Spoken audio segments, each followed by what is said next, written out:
Hey guys, this is JWF1 here. Yes, JWF1, not GE521 anymore. As you may have noticed, I did change my name on the channel to suit what the channel is about, instead of having it named after Gran Turismo 5, which was not the purpose of the channel.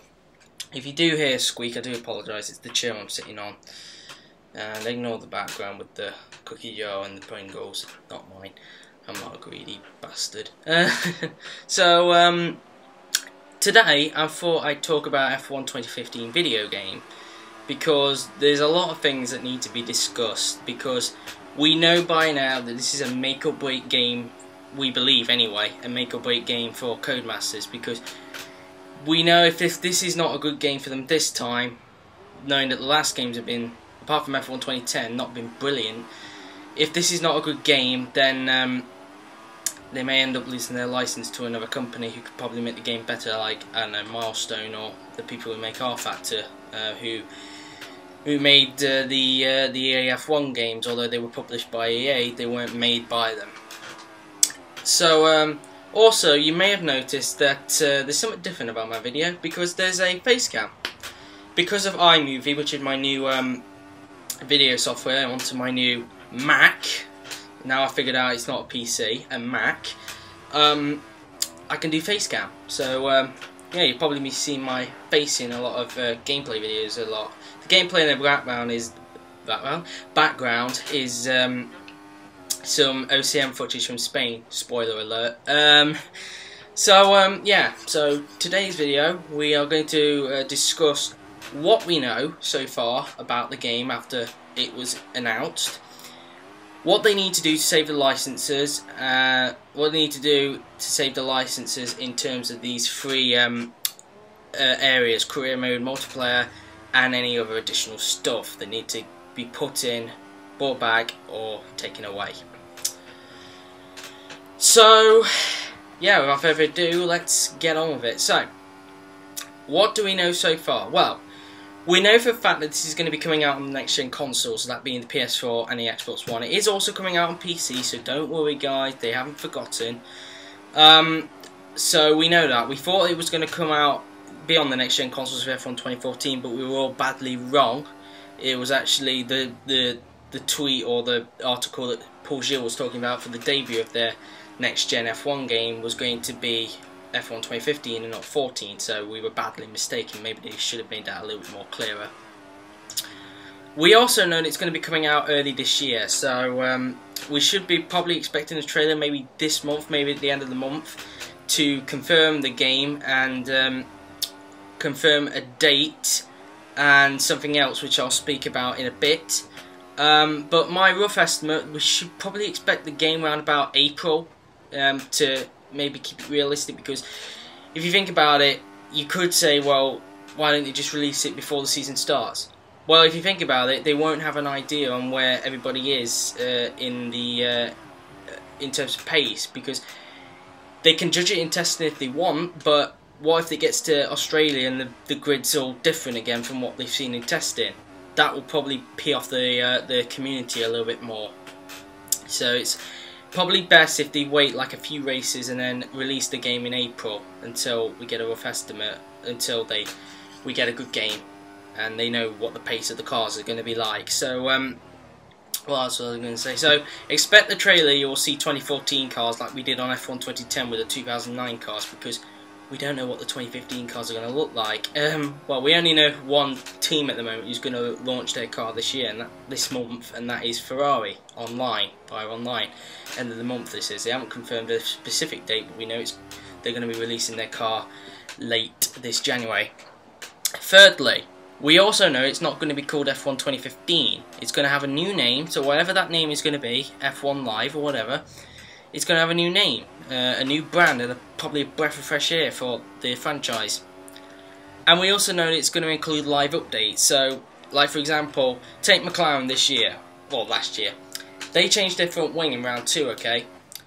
If, like, a team decides to change their front wing, or they've got a replacement driver coming in, we believe anyway, that's going to be the case with the live updates, they will update the game via a live update and put that on the car, or put that driver on the game. And if they do decide to put replacement drivers in, I'm hoping, fingers crossed, they still keep the drivers who they are replacing as well, because otherwise it would just be stupid. But we also know that after, well, a few months after F1 2014 was announced, Stephen Hood left the company. The guy who I asked a few questions to on Twitter. Now, what would this mean with Stephen Hood leaving? Could it mean that it could be a breath of fresh air for the F1 2015, and the franchise could be saved, or will it be a massive disaster? I'm really hoping that they'll get someone very good to replace Stephen Hood and get the series turned around, because we haven't had a good F1 game from Codemasters since F1 2010, and that is a 5-year-old game. Well, nearly 5 years old. That is a 5-year-old game. And we need a good person to turn the franchise around. So I needed the gold there. So that's what we know so far. But next up is what they need to do to the game to save their license. Otherwise, like I said, this could be a make or break game for them, and they possibly could lose their license if they don't make a good game this year. So, what do they need to do? Well, we need to start off with career mode first of all. There's a lot of things that they've taken away that has made the career mode boring. Made it not playable. It's just stood there like a solid object to the community. Some people still play it just on PC where they can install mods. What about us console players like myself? We still find it boring, and it's hard for us to install mods on those consoles, because it's hard for the people who make mods to put them on the console, except Xbox obviously. What they need to do is obviously bring Live the Life back. That was a brilliant feature that was on F1 2010, where you had the paddock and, you know, your manager in the motorhome, you know, doing all your negotiations for you while you're out there on the race weekend. They need to bring that back, because the career mode that we have now, it doesn't make us feel like we're F1 drivers. We need to really bring back the paddock and bring back everything that was on F1 2010, because that career mode was sick. What they also need to do though is, I know they can't have licenses to GP2 or GP3, that's clear, but they need a support series that's not going to be as copyrighted as GP2 and GP3. So what I'm saying is they need non-copyrighted versions of GP2 and GP3 to make the career mode more realistic, and you know, yeah, just to make it fun, I guess. Make it a little bit more harder to get to Formula 1.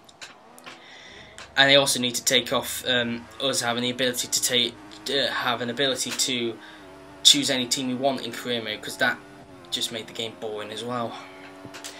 They also need to improve the AI, definitely, because we need to make sure that they're not scared of making an overtake on us, because as you can see, when they try and, let's take Australia for example, when they go down the straight, the start-finish straight, and they go and take a DRS move on us, they randomly slow down, and then we can just like pull away like a few seconds until the second corner, which is not on. It's not on, and every time we overtake the AI as well, they always seem to go wide, which is kind of annoying. So they really need to improve the AI, maybe make them a little bit more aggressive, and, you know, just make them not scared. Also, we cannot have them make scripted decisions. Now, what I mean by that is the pit stops. They are scripted to go into the pit stop for a lap, for a specific lap, whether that's being halfway into the race or the lap after. That's not on. Even if the safety car comes out, they still stick to that strategy. They need to have a variable amount of strategy on all the AI. Non-scripted, not going in on the same laps, all variable. Yeah. So no scripting on the AI. What do we also need? We also need... Where am I? I'm reading from a script just to let you know. We also need, that's it, we need formation and parade laps. We had that on F1 Championship Edition, which was the last F1 game to feature parade laps or formation laps, if you want to call it, and we haven't had that since. We need that back to get some realism into the game, and even though it's not a simulator, it needs to incorporate some simulation techniques in there, because otherwise it's just going to be like F1 Arcade all over again. I think it was called anyway, Formula 1 Arcade for the PS1. Even though that was a good game, it's still arcadey. Podiums. Need podiums back. We haven't had that again since Formula 1 Championship Edition, from the company that shut down, Studio Liverpool. We need that back to make us feel more realistic again. I'm just going to keep on saying that. Press conferences we need back from F1 2010. I do not understand why they took it out, because it was a brilliant feature. I do not understand to this day why they took it out. And also they need to bring back the media that we had in F1 2011 from David Croft. I don't know why they took it out in F1 after F1 2011. I really do not. Also, we need team and driver changes to the AI as well. So when it comes to the silly season, we've seen on the previous games that none of the AI are changing teams, it's only us. We need the AI to also make some changes as well, and that's why we need non-copyrighted versions of GP2 and GP3, because we need some young drivers in. If an F1 driver decides to retire, get a youngster in from that series. It can be a random name, or it could be anyone that you've got, like Nicholas Prost from that young driver test that you had in 2013, or Ryan Friend. Just anything, just to make the game more like you're in actually Formula 1 and not have the same year all over and over again, because Codemasters just been the same apart from 2010. We need AI to switch teams and maybe have newer teams coming in, but then again that could be down to FOM reasons, that could be down to creativity, which we're not allowed to, because like I said on Alex Sappho's video, FOM are bitches. So we also need side-by-side action in the pit lane, because they've still got that system where they have to wait until the next AI car gets past. That's not a rule anymore in F1. It hasn't been a rule since F1 2010. They need to take that away and give us side-by-side action in the pit lane, and maybe even give us penalties if we go if we launch our car into the path of another car, and also find a team as well.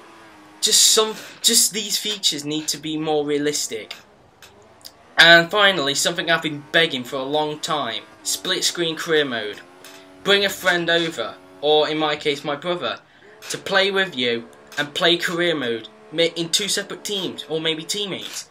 Just split screen career mode, play with a mate and work your way to the top and challenge yourselves, and make your mate your rival. You know, something just to make the career mode more exciting, because at the end of the day, career mode, I'm shocked to know this, I only learnt this last week, career mode is the most played thing on F1, more than multiplayer at the moment, which is not on. We want both of them to be equally played as each other. That's career mode. This is what the things I want. Now, multiplayer. There's a lot of things on multiplayer as well that need to be fixed. Obviously, we need to fix the lag issues that have been going on since F1 2013. They fixed the lag bubble, which is fine. But the real problem is lag spikes and cars lagging, even with bad connection issues. Like, I'll take Ballway 57 for example. Well, a few of us who have got good connection, we've still got some lagging issues from the other guy. It's the worst lag I've seen on an F1 game. I don't know what went wrong in the coding, but you need to bring something like F1 2012 lagging, system where it doesn't lag all the time. I mean, don't bring back the lag barrier, of course, or just make sure the lagging of someone else doesn't exist anymore. Just reduce it.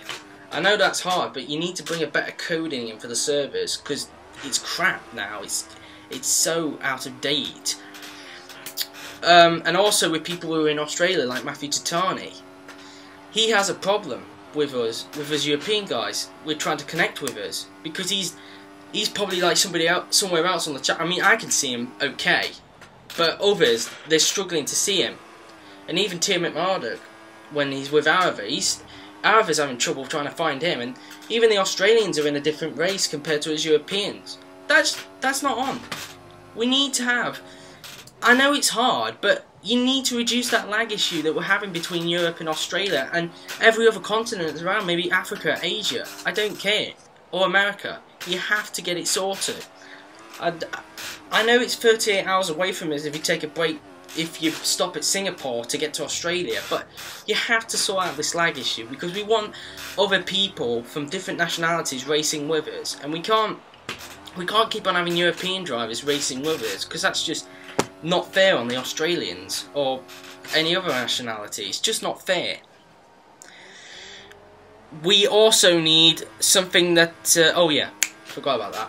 Second part, we need more lobby space. Because it's on PS4 and Xbox One, they have the compatibility of making more lobby space. It's now, maximum I think now is 30, I think, or 32. 30 on GTA, I think. They need to make it big enough so we can have a full grid and all the teams can be... Like, for my league, I think it'd be great if we have a full grid of every team on the grid and have more than 16 players in a lobby. That would be awesome, you know. It'd be brilliant for league races as well, because it will get more people in leagues. It will be amazing. Instead of them having been reserve drivers, you could bring them in. I don't know how many cars there will be, but whether it be 18, 20 or 22, you need that many people to get into the lobby to make it a very good multiplayer. We also need 1 hour online test/practice sessions. Yes. People have been requesting this because all we're doing is just having pre-season races, and the qualifying only lasts 15 minutes, and the race themselves is dependent on how much percent you want, whether it's 25, 50 or sometimes 100. We need the 1 hour test/practice sessions to test setups, change setups, and of course, you know, practice for the league race ahead, because we're not getting anywhere with the time trials, we're not, and we're not getting anywhere with these pre-season races, we're just not enough testing. What else? Fourthly, split screen multiplayer. We have this on Call of Duty and even on F1 Race Stars and FIFA. We have split screen multiplayer. We need that on F1 because, take me and my brother for example, people have been asking for us two to be racing on the same track, and they've said get another PS4, but we're not made of money, guys, we're not. It's only best if we get split screen career mode, multiplayer, because then you can race with both of us, and that way we won't need to buy another PS4, it will save us money. They need split screen multiplayer like we get on Call of Duty and FIFA. We need it. We need save replays like we have on GT6. You see in I3C my coverage. It's brilliant coverage. No one needs to send any footage on, and it'll be brilliant because instead of relying on everyone to bring in footage, you can just save a replay and record it on your capture device, and then you can have a look and you can move to a different person online, and you know, to see if there's any incidents at the front, middle or back of the pack, instead of having to rely on people's footage all the time. And then we can have better stewarding, because otherwise we're just getting people moaning, you know. I'm still getting moaning to this day about incidents that I'm not solving, but I can't do anything without footage. We need save replays, because POVs will not do anything with league races. It just won't. And also, make the host have the ability to kick people out instead of everybody else doing it. This is a big problem. People who don't know if someone has just joined a league will just kick them out straight away because they don't know they're in the league.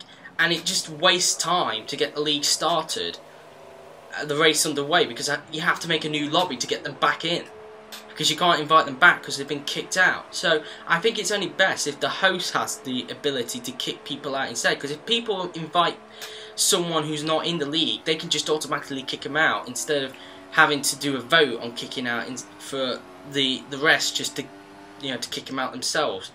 It has to be done.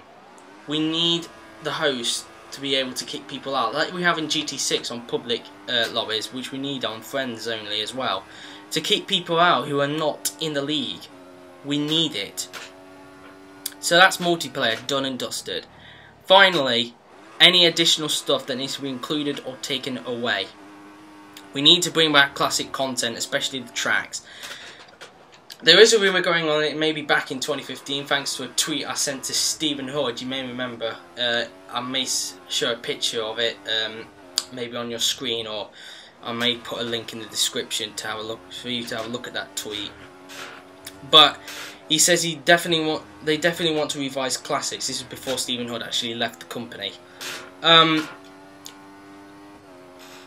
We need it back because we're having a less game mode on F1 2014.